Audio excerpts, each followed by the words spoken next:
ابو دردہ رضی اللہ عنہ فرماتے ہیں ہم رسول اللہ صلی اللہ علیہ وسلم کے ساتھ تھے، اچانک آپ نے اپنی نظریں آسمان پر گاڑ دیں، پھر فرمایا ایسا وقت آ گیا ہے کہ جس میں لوگوں کے سینوں سے علم اچک لیا جائے گا، یہاں تک کہ لوگوں کے پاس کچھ بھی علم نہیں ہوگا۔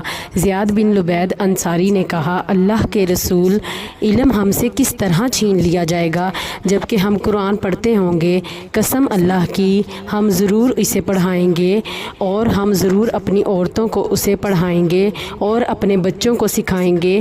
آپ صلی اللہ علیہ وآلہ وسلم نے فرمایا اے زیاد، تمہاری ماں تمہیں کھو دے، میں تو تمہیں اہل مدینہ کے فقہاء میں سے شمار کرتا ہوں۔ یہ تورات اور انجیل بھی تو پاس ہے یہود و نصارہ کے، کیا کام آئی ان کے، کیا فائدہ پہنچایا تورات اور انجیل نے ان کو؟